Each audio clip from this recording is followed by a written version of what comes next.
cuando la fiebre de mi hija llegó a los *40 grados, mi suegra me ordenó que me quedara cocinando para sus invitados en vez de llevar a mi niña al hospital.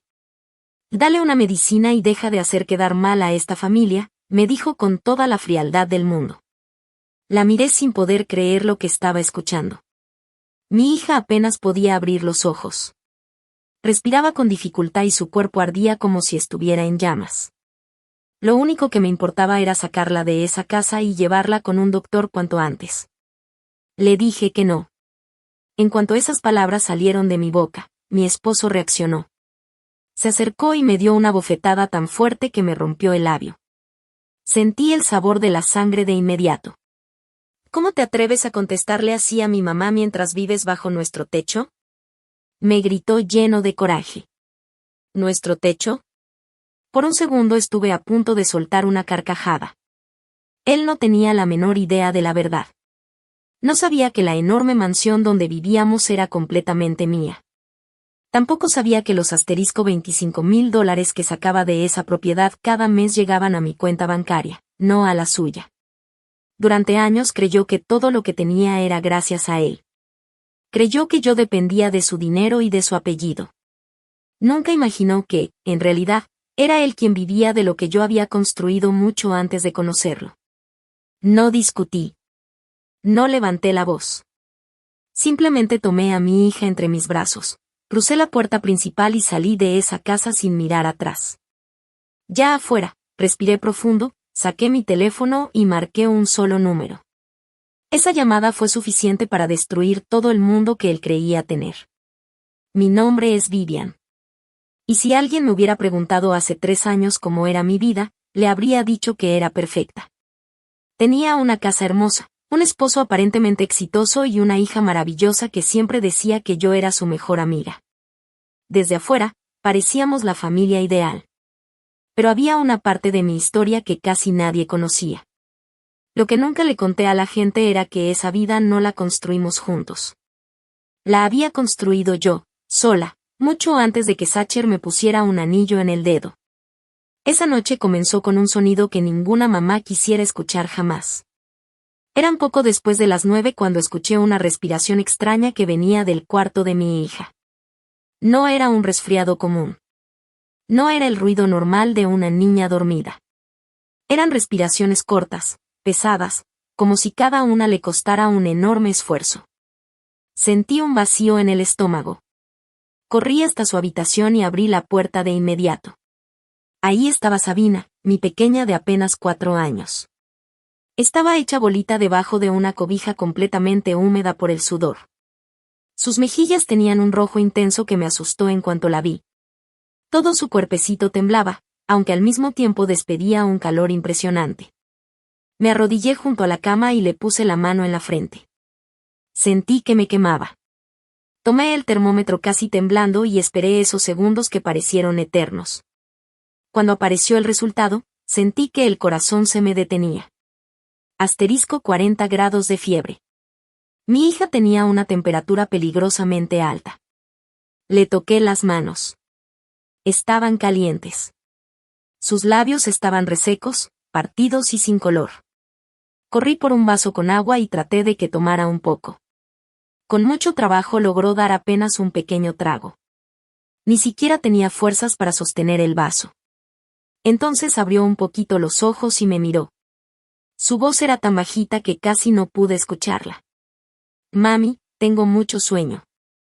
Esas 4 palabras me helaron el corazón. No era un sueño normal.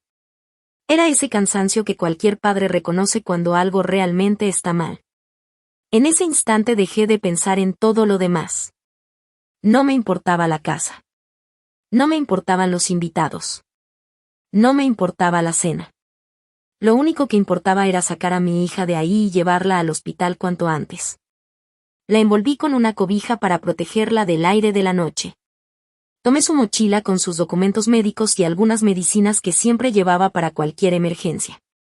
La cargué entre mis brazos y salí rápidamente de su habitación. Mientras bajaba las escaleras, el contraste era absurdo. Arriba estaba una niña enferma con una fiebre peligrosísima. Abajo parecía que se celebraba una fiesta. Se escuchaba música elegante por toda la casa. Las personas del servicio caminaban de un lado a otro preparando las mesas. Las copas de champaña chocaban unas con otras. La gente reía como si nada estuviera pasando. Todo porque mi suegra, Beatrix, llevaba casi 3 semanas organizando una cena enorme para cerca de 50 invitados importantes. Le había dedicado cada detalle. Las flores. La decoración. El menú. La música. Todo tenía que salir perfecto.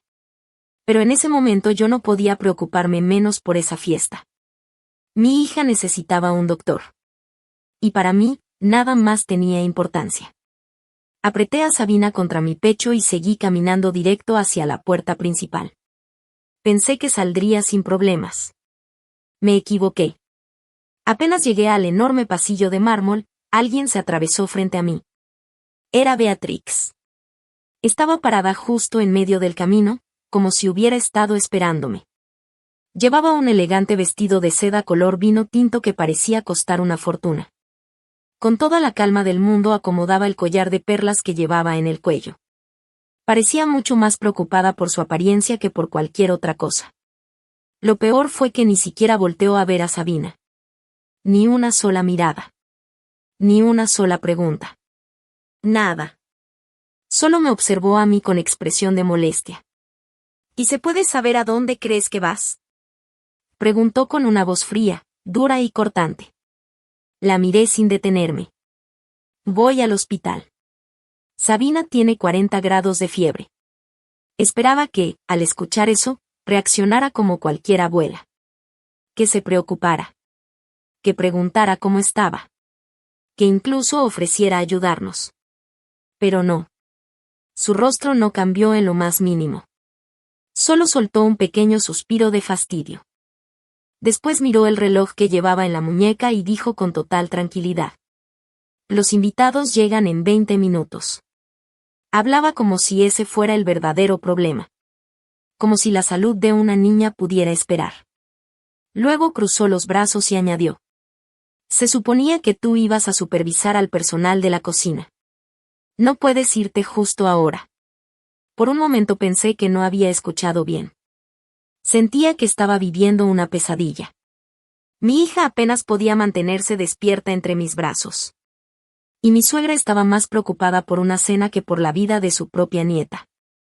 Dale una medicina y deja de hacer quedar mal a esta familia delante de la gente importante, dijo Beatrix con una frialdad que todavía hoy me cuesta creer.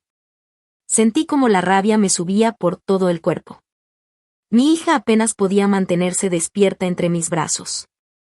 Su respiración seguía siendo rápida, su piel ardía y cada segundo que pasaba podía empeorar su estado.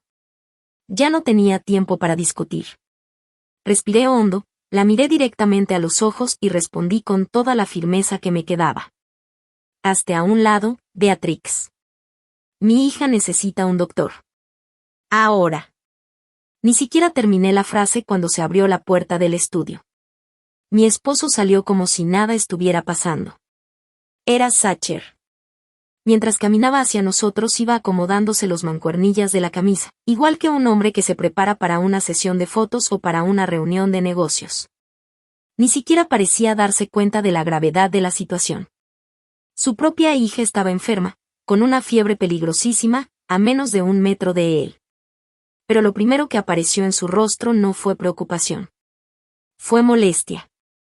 Como si nosotros fuéramos el problema. Me miró, soltó un largo suspiro y negó con la cabeza. Vivian, deja de hacer un drama por todo. Lo dijo con un tono cansado, como si yo le hubiera arruinado la noche. Como si mi preocupación fuera una exageración. Sentí un nudo en el estómago. ¿Cómo podía hablar así viendo a Sabina en ese estado? Él continuó hablando sin acercarse ni un solo paso a su hija. Ni siquiera intentó tocarle la frente para ver la fiebre. Ni preguntó cómo se sentía. Nada. Simplemente dijo. Dale la medicina que traes en su mochila y baja de una vez. Se acomodó el saco mientras seguía hablando. Mi tío va a llegar esta noche con 3 inversionistas muy importantes. No podemos hacer un escándalo justo hoy. Luego me miró con desprecio. Deja de ser tan egoísta. Egoísta. Esa palabra retumbó en mi cabeza. Ahí estaba yo, sosteniendo entre mis brazos a nuestra hija de 4 años, temblando de fiebre, luchando por mantenerse despierta. Y mi esposo acababa de llamarme egoísta. Por un instante el tiempo pareció detenerse. Miré alrededor del enorme recibidor. El piso de mármol italiano brillaba bajo las luces. El enorme candelabro de cristal iluminaba toda la entrada. Las pinturas que colgaban de las paredes. Los muebles. Los tapetes. Cada detalle de aquella casa. Todo. Recordé perfectamente el día que elegí cada cuadro. Las horas que pasé hablando con arquitectos. Los viajes para comprar muebles. Las facturas que yo misma pagué. Cada rincón de esa mansión existía porque yo lo había construido. Y aún así, esas 2 personas actuaban como si fueran los dueños de todo. Pero en ese momento entendí algo mucho más importante. Con una claridad absoluta. Ellos estaban dispuestos a poner en riesgo la vida de una niña de 4 años con tal de que una cena saliera perfecta. Preferían impresionar a unos desconocidos que llevar a su propia nieta y a su propia hija al hospital. Su reputación valía más que la salud de Sabina. Y eso era algo que jamás les iba a perdonar. Abracé todavía más fuerte a mi hija. Sentía como su cuerpecito seguía ardiendo. No podía perder un minuto más. Di un paso al frente. Quítense de mi camino. Lo dije despacio, pero con una firmeza que ni yo misma sabía que tenía. Intenté pasar entre ellos. Entonces todo ocurrió en cuestión de segundos. El rostro de Sacher cambió por completo. Sus ojos se llenaron de coraje. No dijo una sola palabra. No lanzó ninguna advertencia. Simplemente se abalanzó hacia mí. Durante un instante pensé que por fin iba a ayudar a cargar a Sabina. Me equivoqué. Su mano abierta salió disparada directamente hacia mi cara. ¡Paf! El golpe fue tan fuerte que mi cabeza giró de lado. Perdí el equilibrio y terminé estrellándome contra la pared de mármol. Sentí un dolor intenso. Mis dientes golpearon con fuerza contra mi labio. Al instante sentí el sabor metálico de la sangre. Pero ni siquiera pensé en mí. Lo único que hice fue abrazar todavía más fuerte a Sabina para que no se me resbalara de los brazos. Mi hija soltó un pequeño quejido. Eso me rompió el alma. Podía sentir la sangre llenándome la boca. El labio estaba abierto. Me dolía la mejilla. Pero el dolor físico no era nada comparado con lo que estaba sintiendo por dentro. Levanté la vista. Beatrix había visto absolutamente todo. No intentó detener a su hijo. No se acercó para ayudarme. Ni siquiera mostró sorpresa. Al contrario. En su rostro apareció una expresión que se parecía demasiado a la satisfacción. Como si hubiera conseguido exactamente lo que quería. Como si creyera que aquel golpe iba a hacerme obedecer. Entonces Sacher levantó un dedo temblando de coraje y comenzó a gritar. ¿Cómo te atreves a faltarle al respeto a mi madre dentro de nuestra casa? Sus palabras retumbaban por todo el recibidor. Los empleados dejaron de moverse. Algunos invitados empezaban a llegar a la entrada. Pero a él ya no le importaba quién escuchara. Se acercó un poco más y lanzó la amenaza que, según él, iba a destruirme. Si cruzas esa puerta, te vas sin nada. Hizo una pausa para asegurarse de que entendiera cada palabra. Sin dinero. Otra pausa. Y sin esta casa. Y finalmente señaló a Sabina. Y olvídate de la custodia de esa niña. Él estaba convencido de que esas amenazas iban a detenerme. Todavía no sabía que la mujer a la que acababa de golpear era, en realidad, la única persona que tenía el poder de quitarle absolutamente todo. Sacher realmente creía que yo era una mujer que no podía vivir sin él. Estaba convencido de que todo lo que tenía dependía de su dinero. Pensaba que yo sobrevivía gracias a su sueldo. Y por eso estaba seguro de que, después de golpearme y amenazarme, iba a reaccionar como siempre había imaginado. Esperaba verme llorar. Esperaba que le pidiera perdón. Que me arrodillara. Que aceptara la culpa aunque no la tuviera. Que regresara a la cocina y fingiera que nada había pasado. Pero ocurrió exactamente lo contrario. En ese instante, algo cambió dentro de mí. No fue un cambio pequeño. Fue como si una parte de mí hubiera muerto para siempre. La mujer que durante años había evitado los pleitos. La que siempre trataba de mantener la paz. La que prefería guardar silencio para que todos estuvieran contentos. Esa mujer desapareció en ese mismo pasillo. No derramé una sola lágrima. Ni una. Con toda tranquilidad levanté la mano y limpié la sangre que salía de mi labio con el dorso de los dedos. Sentía el sabor metálico en la boca. Pero ya no sentía miedo. De hecho, el pánico que me había acompañado durante esos minutos empezó a desaparecer. Fue reemplazado por algo muy diferente. Algo frío. Algo tranquilo. Algo mucho más fuerte. Por primera vez en mucho tiempo tenía la mente completamente despejada. Y entonces, sonreí. No fue una sonrisa de felicidad. Fue una sonrisa tranquila. Segura. Como la de alguien que acaba de darse cuenta de que ya no tiene absolutamente nada que perder. Vi cómo la expresión de Sacher cambiaba. Esa sonrisa lo desconcertó. Incluso dio un pequeño paso hacia atrás. Era evidente que esperaba una reacción completamente distinta. Esperaba lágrimas. No una sonrisa. Lo miré directamente a los ojos. Después hablé con una calma que hasta a mí me sorprendió. En nuestra casa, Sacher. Hice una pequeña pausa. Hablemos de eso. En ese momento todavía no entendía por qué había dicho esas palabras con tanta seguridad. Pero unos minutos después descubriría que acababa de cometer el peor error de toda su vida. Porque para entender por qué su rostro empezó a perder el color cuando mencioné esa casa. Primero hay que entender quién era yo mucho antes de convertirme en la esposa de Sacher. La familia de mi esposo siempre creyó que yo había llegado a su vida buscando estabilidad. Pensaban que me había casado con él por comodidad. Que él era quien me había dado una buena vida. Nunca supieron la verdad. Yo crecí con muy poco. Mi papá abandonó a mi mamá cuando yo era apenas una niña. Desde ese momento ella tuvo que hacerse cargo de todo completamente sola. Trabajaba 2 empleos al mismo tiempo. Salía antes de que amaneciera y muchas veces regresaba cuando ya era de noche. Había días en que apenas la veía unos minutos. No porque no quisiera estar conmigo, sino porque estaba luchando para que no nos faltara un plato de comida. Recuerdo perfectamente los inviernos. Vivíamos en un departamento pequeño y viejo.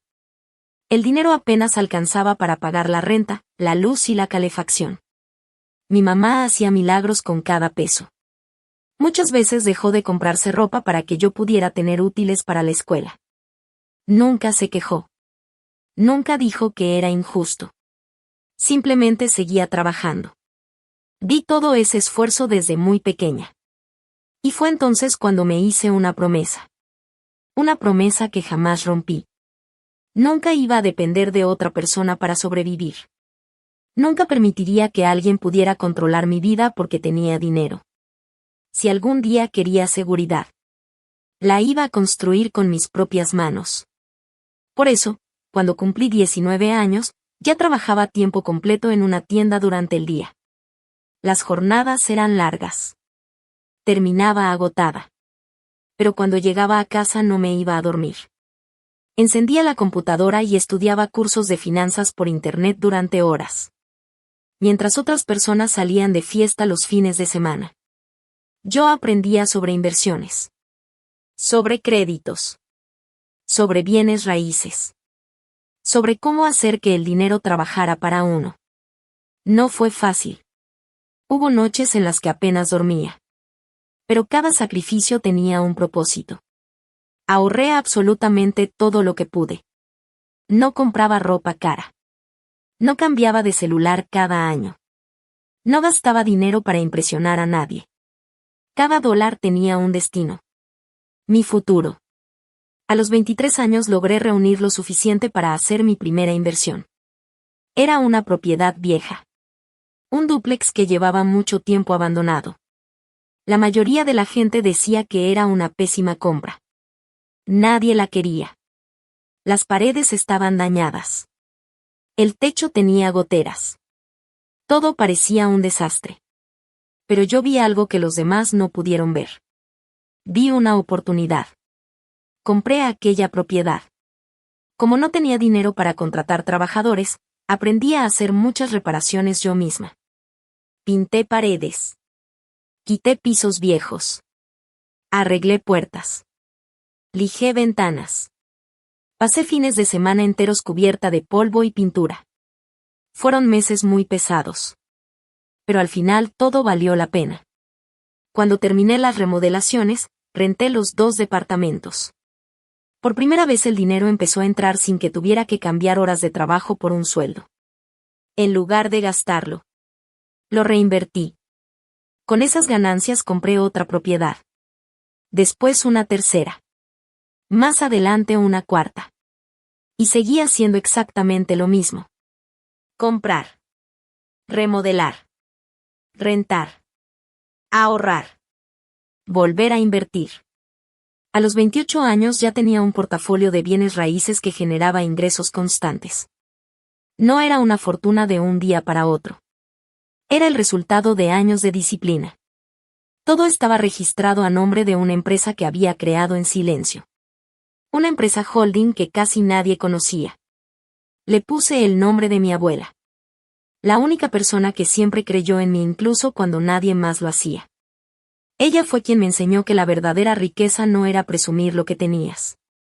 Era dormir tranquila sabiendo que nadie podía quitarte lo que habías construido. Por eso jamás hablaba de dinero. Nunca presumía mis propiedades. No llegaba a las fiestas contando cuánto ganaba. Simplemente seguía trabajando. Seguía comprando. Seguía construyendo mi patrimonio en silencio. Porque las personas que alguna vez conocieron la inseguridad entienden algo muy importante.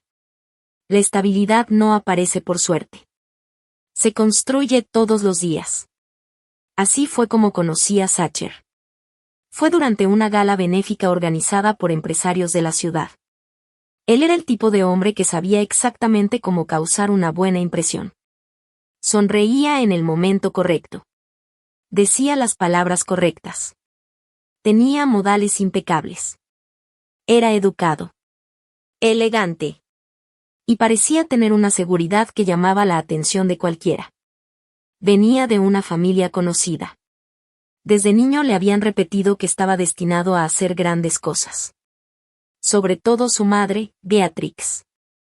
Ella llevaba toda la vida diciéndole que era especial. Que el mundo entero algún día estaría a sus pies. Y, después de tantos años escuchándolo, Sacher terminó creyéndolo también. Pero había una cosa que Sacher nunca tuvo. Y era precisamente lo que su familia llevaba perdiendo desde hacía más de 2 generaciones. Dinero.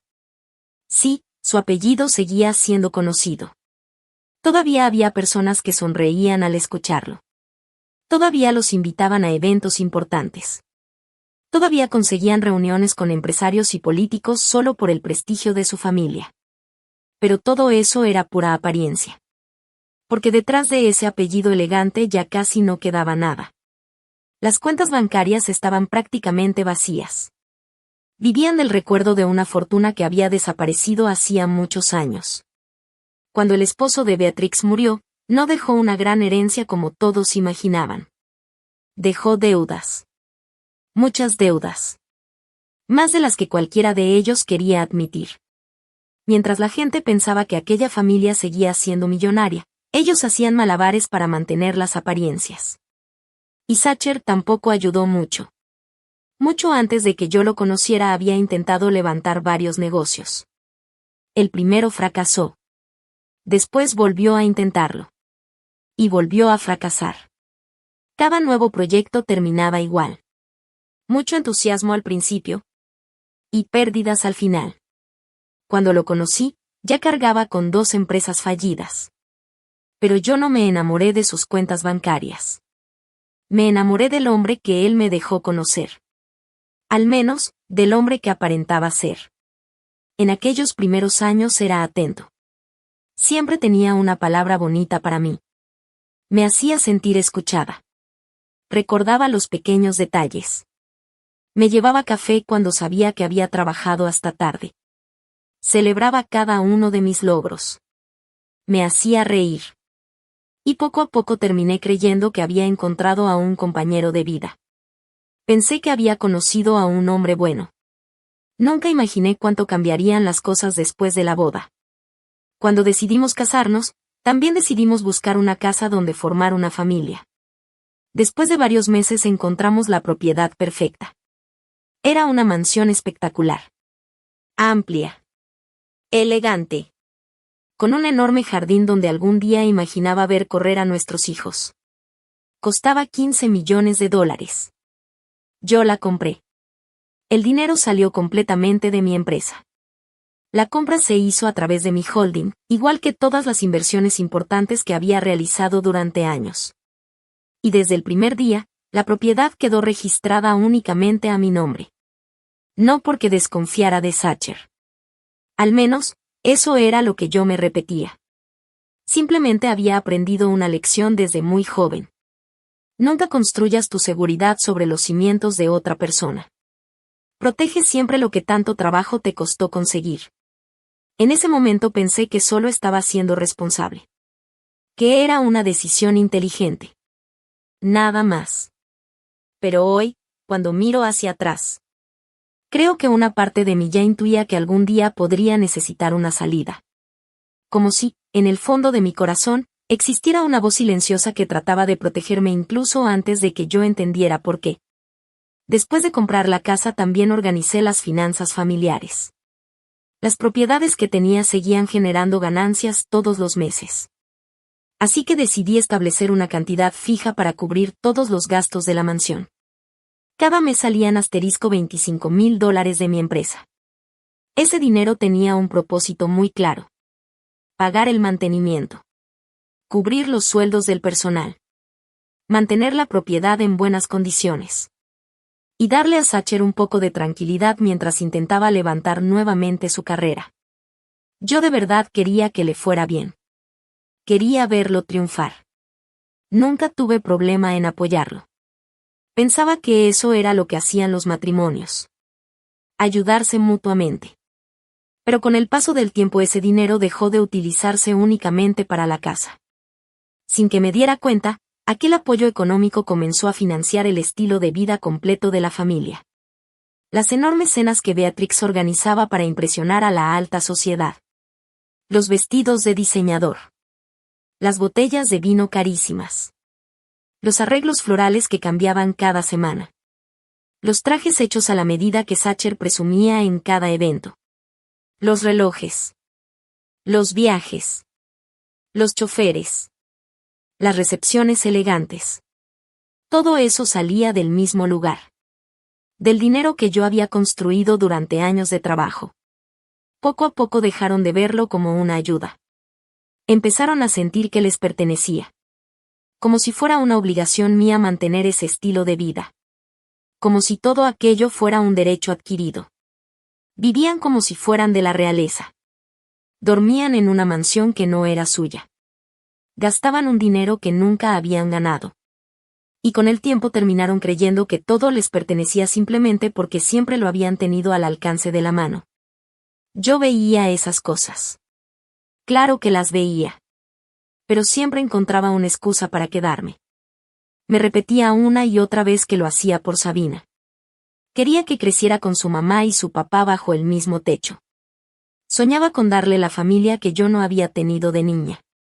Pensaba que valía la pena aguantar algunas cosas con tal de que ella creciera en un hogar estable. Qué equivocada estaba. Porque un hogar donde hay humillaciones no es un hogar estable. Un matrimonio donde una persona controla a la otra no es una familia feliz. Y una casa donde una niña aprende que los gritos y los golpes son normales nunca será un lugar seguro. Esa verdad me golpeó con toda su fuerza mientras seguía parada en aquel enorme pasillo de mármol. Todavía tenía sangre en la boca por la bofetada que Sacher acababa de darme. Sabina seguía ardiendo de fiebre entre mis brazos. Y Beatrix continuaba observándome como si todo fuera culpa mía. Fue en ese instante cuando decidí dejar de callarme. Durante años había guardado silencio. Había tragado palabras. Había evitado discusiones. Había permitido que ellos construyeran una mentira alrededor de nuestras vidas. Pero se acabó. Miré a Sacher directamente a los ojos. Sin levantar la voz. Sin temblar. Con una calma que lo hizo quedarse completamente inmóvil. Y por fin pronuncié las palabras que llevaba años guardándome. De esta casa está a mi nombre, Sacher.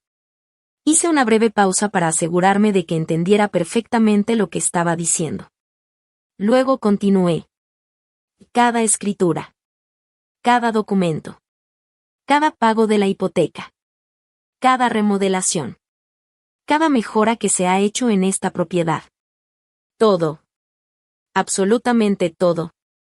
Lo pagué yo. Y, por cierto, la empresa que paga los banquetes de tu mamá, el servicio de comida que tanto le gusta contratar. Los trajes hechos a la medida que tú presumes en cada evento y hasta la cava de vinos que Beatrix mandó instalar hace unos meses, también es mía. No levanté la voz. No hizo falta. Cada palabra cayó como una piedra.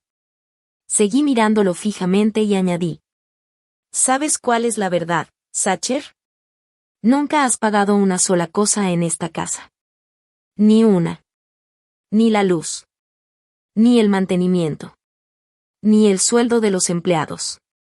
Ni los jardines. Ni las remodelaciones. Ni los muebles. Ni las cenas elegantes que tanto le gusta organizar a tu madre. Nada. Todo ha salido de mi dinero. Todo. Vi cómo el color desaparecía de su rostro. Fue tan rápido que por un instante hasta pensé que iba a desmayarse. Sus ojos empezaron a moverse de un lado a otro, intentando entender lo que acababa de escuchar. Parecía estar haciendo cuentas en su cabeza. Recordando documentos. Firmas. Transferencias. Momentos que antes nunca había cuestionado. Durante un segundo, casi sentí lástima por él. Casi. Pero esa sensación desapareció en cuanto recordé el golpe que todavía me ardía en la cara. Recordé a Sabina temblando entre mis brazos. Y recordé que él había preferido proteger una cena antes que a su propia hija. No. No había espacio para la compasión. Beatrix soltó una pequeña carcajada llena de desprecio. Eso es ridículo. Negó con la cabeza como si acabara de escuchar el chiste más absurdo del mundo. Luego volteó hacia su hijo. Sacher, dile que eso es una tontería. Esperaba que él me contradijera de inmediato. Esperaba verlo reír. Esperaba que me llamara loca. Pero eso nunca pasó. Sacher no dijo una sola palabra. Ni una. Simplemente seguía mirándome. Y por primera vez desde que nos habíamos casado, sentí que realmente me estaba viendo. No a la esposa que siempre resolvía todo. No a la mujer tranquila que evitaba los conflictos. No a la madre de su hija. Me estaba viendo como la verdadera persona que había estado frente a él durante 5 años. La mujer que había construido toda aquella vida. La mujer de la que realmente dependía. Y comprendí que, por primera vez, él también empezaba a entenderlo. Pero yo ya no tenía tiempo para esperar su reacción. Mi prioridad seguía siendo la misma. Sabina. Sin decir una palabra más, acomodé mejor a mi hija entre mis brazos. Caminé directamente hacia la puerta principal. Pasé junto a Sacher. Pasé junto a Beatrix. Ninguno de los dos intentó detenerme. Era como si siguieran paralizados por todo lo que acababan de escuchar. Abrí la puerta. El aire fresco de la noche golpeó mi rostro. Respiré profundamente. Y crucé el umbral sin mirar atrás. Aquella fue la última vez que salí de esa casa como la esposa de Sacher. Subí al automóvil tan rápido como pude. Mientras manejaba hacia el hospital, no dejaba de hablarle a Sabina. Le acariciaba el cabello. Le decía que todo iba a estar bien. que ya casi llegábamos. Que mamá estaba con ella. Ella apenas respondía. Eso solo hacía que mi desesperación creciera. Cuando por fin llegamos al área de urgencias, los médicos la atendieron de inmediato. En cuanto vieron la temperatura que tenía, la pasaron sin hacerme esperar. Después de revisarla, confirmaron lo que yo ya temía. Estaba deshidratada. Su cuerpo había perdido demasiados líquidos por la fiebre tan alta. Los doctores comenzaron a ponerle suero intravenoso para estabilizarla. Durante varias horas estuvieron vigilándola muy de cerca. Entraban y salían de la habitación constantemente. Le revisaban la temperatura, su respiración, su ritmo cardíaco. También observaban cualquier señal que pudiera indicar una convulsión provocada por la fiebre. Cada vez que una enfermera abría la puerta, mi corazón se aceleraba. Sentía que el tiempo no avanzaba. Solo podía sentarme junto a su cama y esperar. Finalmente, después de varias horas, el medicamento empezó a hacer efecto. La temperatura comenzó a bajar poco a poco. Los médicos sonrieron por primera vez en toda la noche. Uno de ellos me dijo: "Ya está respondiendo al tratamiento". Sentí que podía volver a respirar. Sabina abrió los ojos apenas unos segundos. Buscó mi mano. La tomó con sus pequeños dedos. La apretó con la poca fuerza que le quedaba. Y volvió a quedarse dormida. Yo permanecí sentada a su lado sin moverme. Mirando cómo respiraba. Escuchando el sonido constante de los monitores. Hasta ese momento había sido fuerte. Había tomado decisiones. Había enfrentado a mi esposo. Había salido de aquella casa. Había conducido hasta el hospital. Pero cuando vi que mi hija finalmente estaba fuera de peligro, todo el peso de la noche cayó sobre mí de golpe.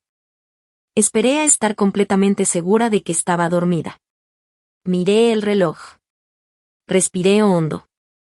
Y por primera vez desde que todo había comenzado, me permití derrumbarme. Solo fueron 3 minutos. 3 minutos completos. Mi cuerpo entero empezó a temblar. Las lágrimas salieron sin control. No eran solo por el golpe. Ni por las amenazas. Eran por todo. Por los años de silencio. Por las humillaciones. Por el miedo. Por darme cuenta de lo cerca que había estado de perder a mi hija. Cuando terminé de llorar, me limpié el rostro. Respiré profundamente otra vez. Y tomé una decisión. Saqué el teléfono. Marqué un número que conocía de memoria. Del otro lado contestó Winslow. Era el abogado que llevaba casi 10 años encargándose de todos los asuntos legales de mi empresa. Era un hombre extremadamente cuidadoso. Meticuloso. No dejaba pasar un solo detalle. Él había redactado cada contrato importante. Cada escritura. Cada documento de mi holding. Cada operación inmobiliaria. Conocía mejor que nadie cómo estaba protegida toda mi empresa. En cuanto respondió, hablé con una tranquilidad que ni yo misma esperaba. Winslow, soy Vivian. Hubo un breve silencio. Después dije las palabras que cambiarían mi vida para siempre. Necesito que empecemos el proceso esta misma noche. Quiero la separación total. No quiero esperar ni un día más. Y además necesito una auditoría completa de todas las cuentas relacionadas con la empresa. Desde este mismo momento. Winslow no hizo preguntas innecesarias. No pidió explicaciones. Solo respondió con la serenidad que siempre lo caracterizaba. Solo dame la orden. Lo demás ya está en marcha. Eso era exactamente lo que necesitaba escuchar. Y cumplió su palabra. Winslow se movía con una rapidez impresionante. En menos de 48 horas, toda la documentación para iniciar oficialmente la separación ya estaba presentada. También solicitó una orden de protección utilizando como evidencia el informe del hospital, donde habían quedado registradas las lesiones que Sacher me había provocado al golpearme. Yo pensaba que eso sería el inicio de un divorcio complicado. Creía que lo más difícil sería pelear por la custodia de Sabina y recuperar mi tranquilidad. Pero estaba completamente equivocada. porque 3 días después, mientras revisaba a detalle la auditoría financiera de mi empresa, Winslow encontró algo escondido entre cientos de movimientos y documentos. Algo que nadie había notado antes. Algo tan grave que dejó de ser solamente un divorcio. A partir de ese momento, aquello se convirtió en un ajuste de cuentas del que Sacher y Beatrix jamás podrían escapar. Lo que descubrimos después fue todavía peor. Mucho peor. 6 semanas antes de aquella noche en la que Sabina terminó en el hospital, alguien había hecho un movimiento que, en ese momento, pasó completamente desapercibido. Pero después entendimos que ahí había empezado todo. Una persona se había comunicado con el agente registrado de mi empresa para solicitar una copia de los documentos de constitución de mi holding. No era un simple trámite. Esos documentos eran los que demostraban, con todo el respaldo legal, quién era el verdadero propietario de cada empresa, de cada inmueble y de cada activo.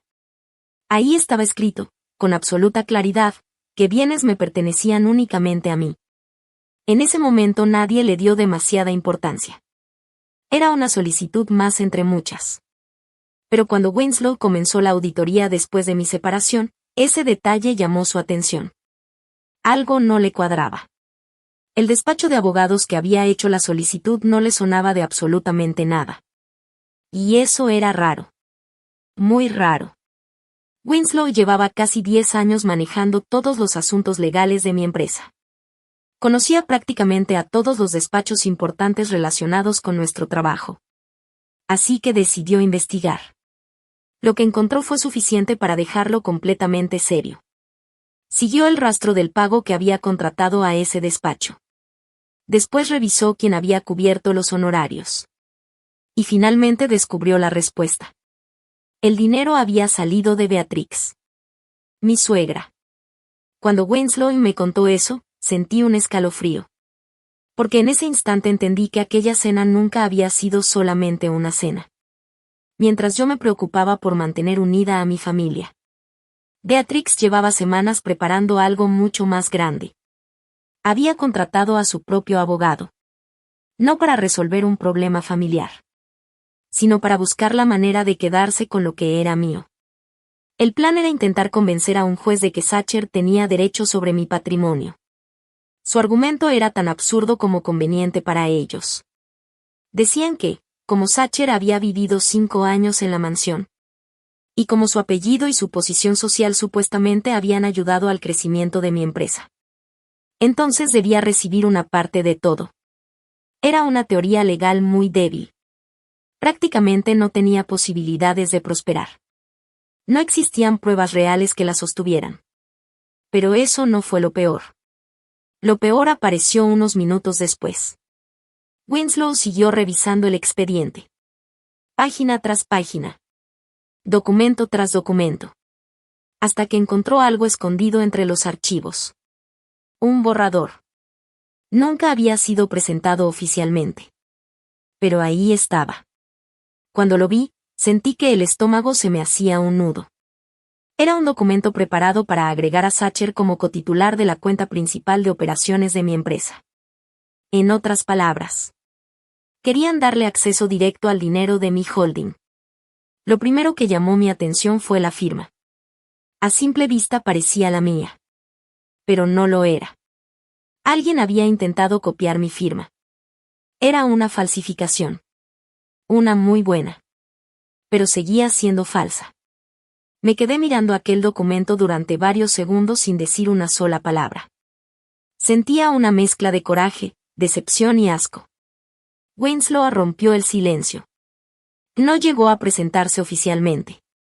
Levanté la mirada. Él continuó explicando. Por suerte, el banco detectó irregularidades durante el proceso de verificación. Compararon la firma con los registros originales y encontraron diferencias. Automáticamente rechazaron la solicitud. Nunca la aprobaron. Respiré profundamente. Sentí un enorme alivio. Si el banco no hubiera tenido ese sistema de seguridad, las consecuencias habrían sido terribles. Lo más increíble fue descubrir que jamás me notificaron de aquel intento.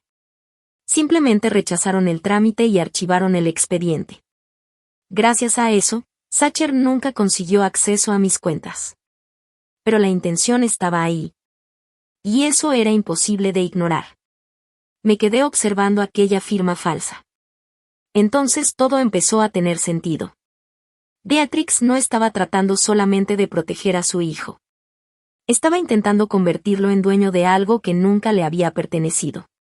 Primero intentaron hacerlo por la vía legal. Cuando descubrieron que era prácticamente imposible, buscaron otro camino. Uno mucho más cruel. Mucho más personal. Comenzaron a hacer mi vida cada vez más difícil. Las críticas constantes. Las humillaciones. La presión. Las discusiones.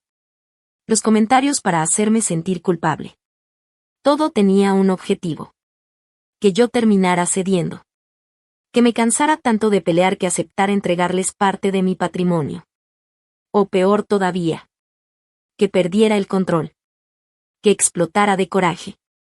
Que cometiera un error delante de testigos. Y después usar ese error en mi contra durante un juicio. Mientras más pensaba en ello, más piezas encajaban. Aquella cena. Las órdenes de Beatrix. La presión para obligarme a quedarme.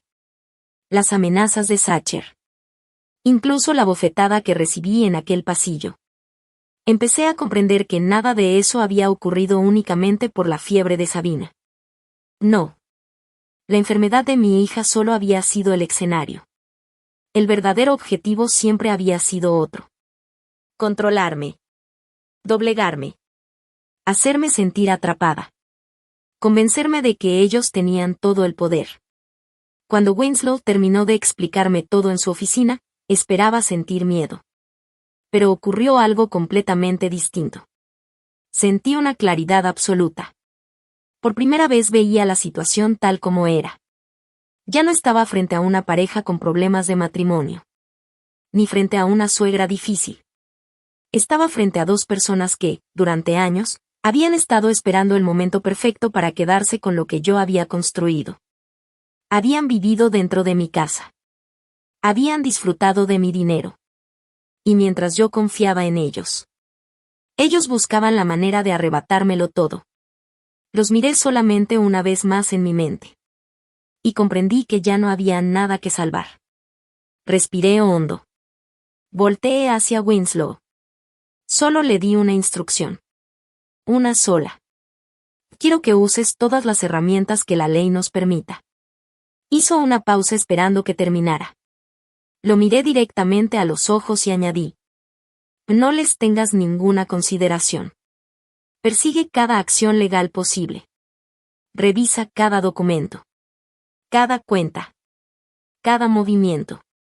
Y no dejes absolutamente nada sin investigar. Si decidieron empezar esta guerra, entonces iban a conocer las consecuencias de haberse metido con la persona equivocada. Durante la primera semana después de que salí de la casa, Sacher no dejó de llamarme. 1 vez. 2 veces. 5 veces. 10 veces.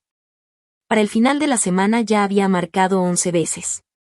No contesté ninguna. Dejé que todas las llamadas se fueran al buzón de voz. No tenía nada que hablar con él. Todo lo que necesitaba decirme pudo haberlo dicho la noche en que nuestra hija tenía 40 grados de fiebre. Pudo haberla llevado al hospital. Pudo haber detenido a su madre. Pudo haber evitado golpearme. Y decidió no hacerlo. Ya era demasiado tarde. Cuando hizo la llamada número 12, Winslow me dio un consejo. Contéstale. Lo miré sorprendida. Él explicó con toda calma. No porque él lo merezca. Porque todo lo que diga puede convertirse en evidencia. Necesitamos dejar un registro claro de cada conversación. Tenía razón. Así que respiré hondo y respondí. Del otro lado hubo unos segundos de silencio. Después escuché la voz de Sacher. Por primera vez desde que lo conocía, sonaba completamente diferente. No había arrogancia. No había seguridad. Ni siquiera ese tono de superioridad que siempre utilizaba cuando discutíamos. Su voz estaba quebrada. como la de alguien que por fin entendía que estaba perdiéndolo todo. Vivian, por favor. Hizo una pausa. Parecía estar buscando las palabras correctas. Podemos arreglar esto. Mi mamá se pasó de la raya. Lo reconozco. No debió comportarse así. Pero tú tampoco puedes quitarnos todo. ¿Dónde se supone que voy a vivir? Escuché cada palabra sin interrumpirlo. Después respondí con una tranquilidad que incluso a mí me sorprendió. Eso debiste pensarlo antes. Hubo un breve silencio. Continué hablando. Antes de decidir que la fiebre de nuestra hija era menos importante que los inversionistas de tu tío. Otra pausa. Y antes de permitir que tu madre buscara un abogado para intentar quedarse con mi empresa. El silencio del otro lado fue inmediato. Largo. Pesado. No dijo absolutamente nada. Y entendí exactamente por qué. Él no sabía que yo ya había descubierto todo. No tenía idea de que Winslow había encontrado aquellos documentos. Ni la solicitud de información. Ni el intento de falsificar mi firma. Ni el plan que Beatrix llevaba semanas preparando. Ese silencio me confirmó muchas cosas. Ya no hacía falta discutir. La verdad hablaba sola. Pocos días después, Sacher contrató a un grupo de abogados para intentar defenderse. Yo ya esperaba una batalla legal larga. Pensé que intentarían pelear cada propiedad. Cada cuenta. Cada documento. Pero ocurrió algo muy diferente. Después de revisar toda la información, incluso sus propios abogados comprendieron que tenían muy poco con qué trabajar. Winslow me explicó la situación con absoluta claridad. Desde el primer día yo había protegido correctamente todo mi patrimonio. La mansión. La empresa. Las cuentas de inversión. Las propiedades. Todo estaba registrado únicamente a mi nombre. Nunca mezclé el dinero de la empresa con las finanzas personales de Sacher. Nunca le cedí participación. Nunca apareció como propietario. Todo estaba perfectamente documentado. Eso hacía prácticamente imposible que pudiera reclamar derechos sobre esos bienes. Y cuando el juez recibió información sobre el intento de agregar a Sacher como cotitular utilizando una firma falsificada, la situación cambió todavía más. Ese documento destruyó gran parte de los argumentos que su equipo jurídico intentaba presentar. Ya no podían decir que existía una propiedad compartida. Ni que él había adquirido derechos sobre mi empresa con el paso de los años.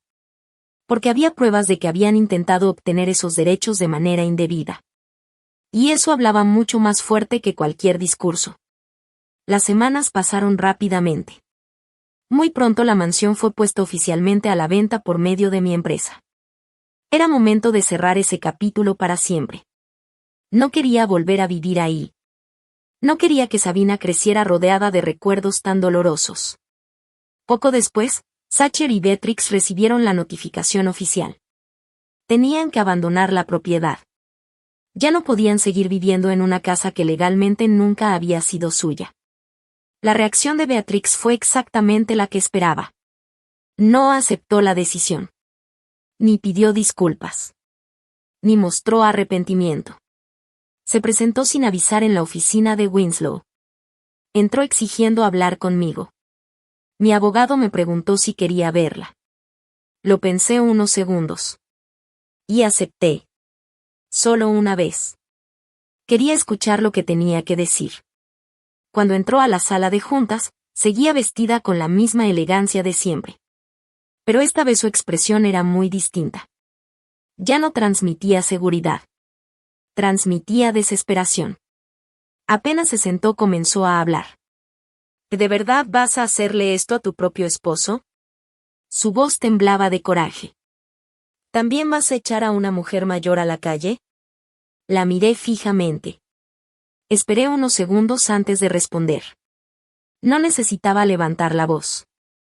Solo decir la verdad. Usted dejó a una niña de 4 años con 40 grados de fiebre envuelta en una cobija. Hice una pausa. Y le ordenó a su madre que bajara a servir botanas a sus invitados. Beatrix bajó la mirada por un instante. Pero yo todavía no había terminado. Y después intentó falsificar una firma para quedarse con mi empresa. La habitación quedó completamente en silencio. Respiré despacio. Y añadí: yo no estoy destruyendo una familia. Simplemente estoy sacando a mi hija y a mí de una familia que fue capaz de hacer ambas cosas. Por primera vez desde que la conocía, Beatrix no tuvo respuesta. No gritó. No discutió. No intentó justificar nada. Porque sabía que no podía hacerlo. Las pruebas hablaban por sí solas.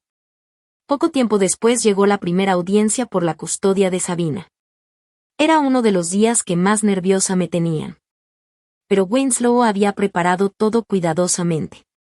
El juez comenzó revisando el expediente médico del hospital. Ahí estaba documentado, minuto por minuto, cómo había llegado Sabina esa noche. Su temperatura. Su estado de deshidratación.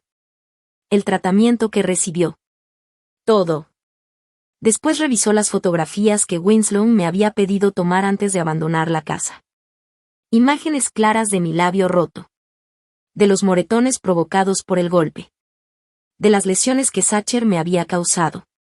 Y cuando pensé que ya no podía aparecer nada más, llegó la última prueba.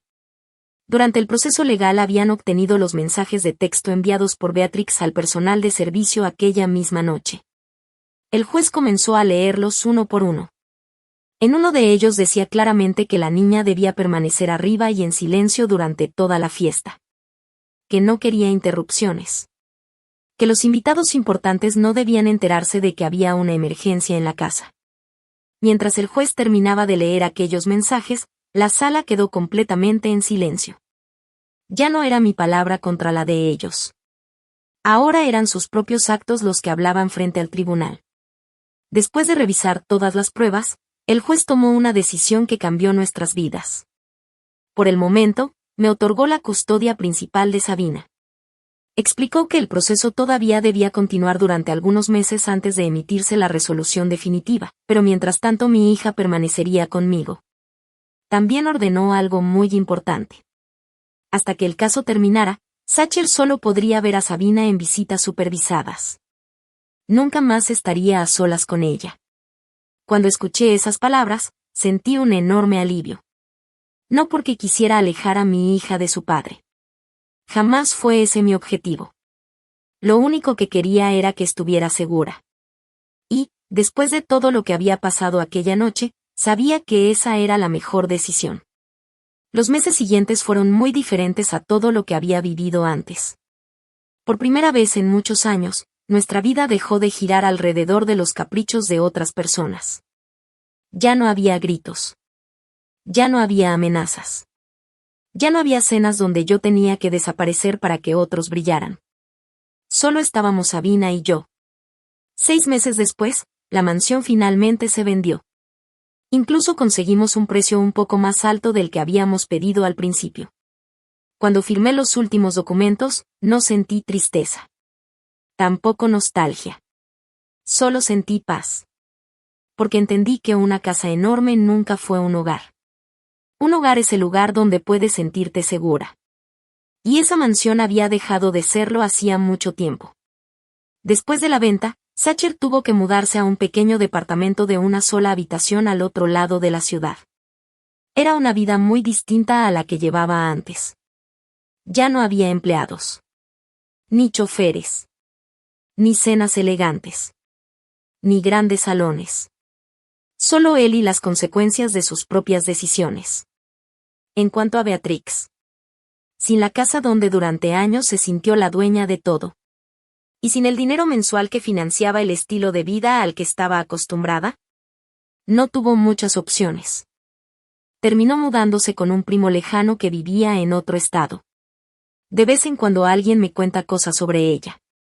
Dicen que todavía les dice a todos que su nuera le robó todo. Que yo destruí a su familia. Que fui una mujer ambiciosa.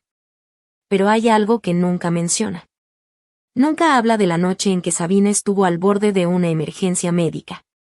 Nunca cuenta que quiso impedir que la llevaran al hospital. Nunca menciona la firma falsificada. ni los documentos que Winslow descubrió. Es curioso cómo algunas personas cuentan solo la parte de la historia que las hace quedar bien. Con una parte del dinero que recibí por la venta de la mansión compré una casa mucho más pequeña. No necesitábamos algo enorme.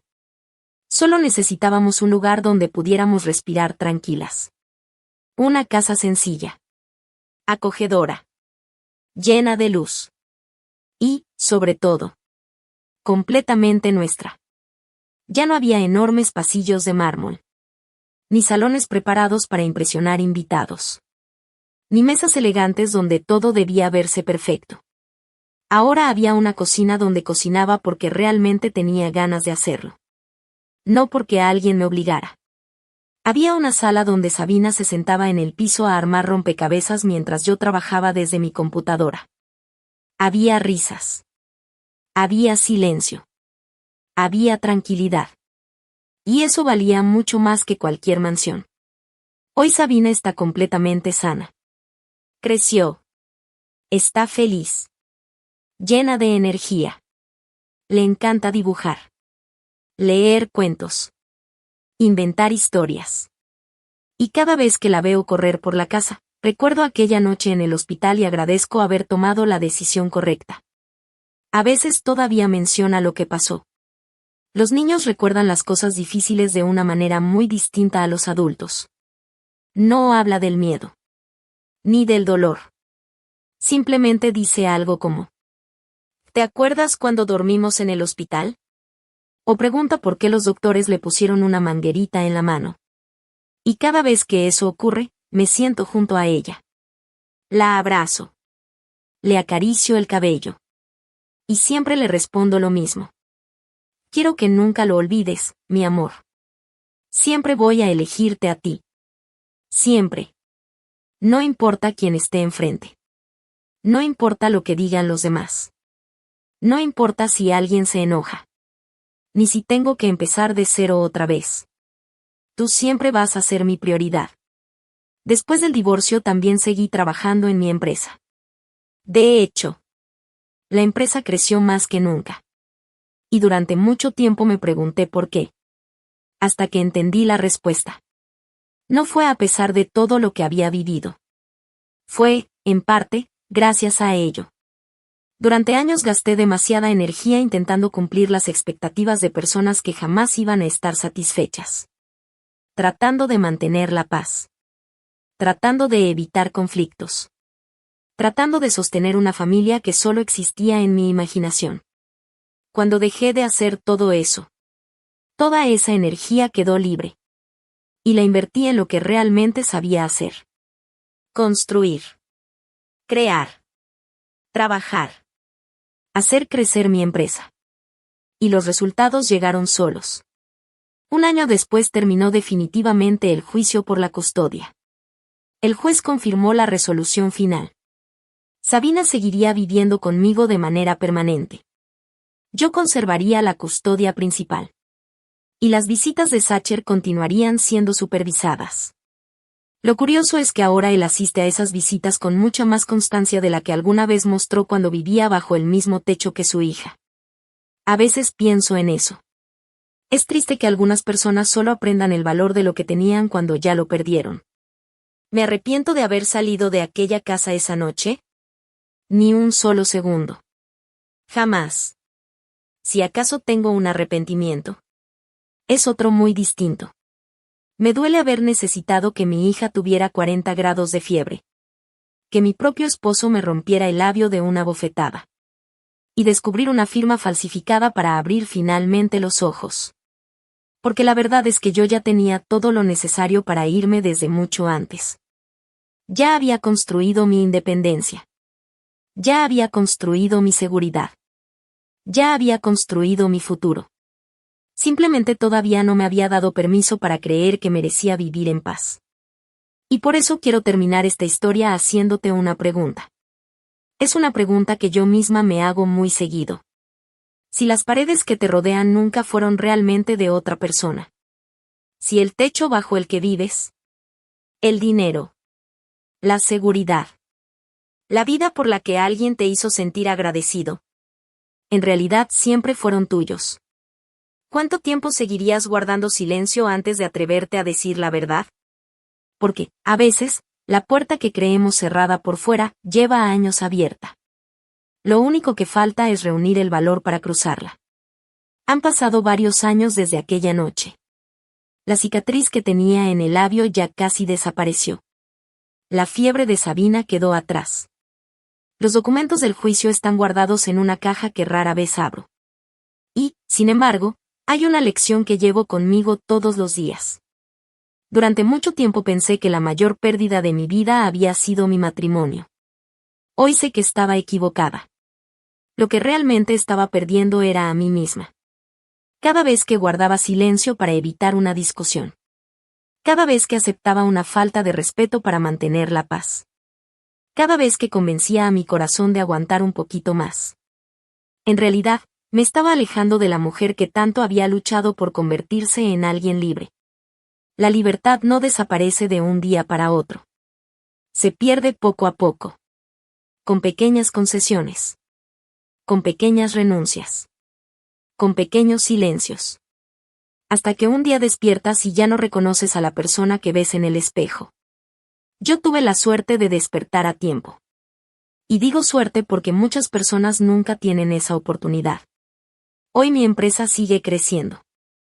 No porque sea más inteligente que antes, sino porque aprendí algo muy importante. La paz también produce resultados. Cuando dejas de gastar tu energía sobreviviendo, puedes empezar a usarla para vivir. Sabina ya va a la escuela. Tiene nuevos amigos. Le encanta leer. Dice que cuando sea grande quiere construir casas para que todas las familias tengan un lugar donde sentirse seguras. Cada vez que le escucho decir eso, tengo que contener las lágrimas. Porque ella no recuerda todos los detalles de aquella noche. Pero sí recuerda cómo terminó. Recuerda que su mamá nunca la soltó de la mano. Y eso es suficiente. Hace unos meses me preguntó algo que jamás voy a olvidar. Mientras preparábamos galletas en la cocina, levantó la vista y me dijo: «Mamá, ¿por qué ya no vivimos en la casa grandota?» Sonreí. La cargué un momento y la senté sobre la barra de la cocina. Después le respondí con toda la sinceridad que pude. Porque una casa muy grande no siempre es un hogar. Me miró confundida. Entonces señalé nuestra pequeña cocina. Las paredes llenas de dibujos hechos por ella. El refrigerador cubierto con imanes y fotografías. La mesa donde hacíamos la tarea juntas. El perro dormido junto a la ventana. Y le pregunté: «¿Aquí te sientes segura?» Sonrió de inmediato. «Sí. ¿Aquí puedes reír, cantar y correr sin miedo?» Volvió a responder. «Sí». Entonces besé su frente y le dije: «Eso es un hogar. No importa si es grande o pequeño. Lo importante es cómo te hace sentir». Ella me abrazó muy fuerte. Y en ese momento entendí que había tomado la mejor decisión de toda mi vida. Muchas personas creen que esta historia trata sobre una mujer rica que recuperó lo que era suyo. Pero no. Nunca fue una historia sobre dinero. El dinero solo hizo una cosa. Me dio la posibilidad de salir. Lo verdaderamente importante fue tener el valor de hacerlo. Porque existen personas que poseen millones y viven prisioneras. Y también existen personas que apenas tienen lo suficiente para llegar al final del mes, pero encuentran la fuerza para empezar de nuevo. La valentía nunca se mide por el saldo de una cuenta bancaria. Se mide por la decisión de dejar de aceptar aquello que sabes que está mal. A veces me preguntan si perdoné a Sacher. La respuesta es sencilla. Sí. Lo perdoné. Pero perdonar nunca significó regresar. Perdonar no significa olvidar. Perdonar tampoco significa darle otra oportunidad a quien ya te mostró quién es. Perdonar fue dejar de cargar el peso de su odio para poder seguir caminando ligera. Y respecto a Beatrix.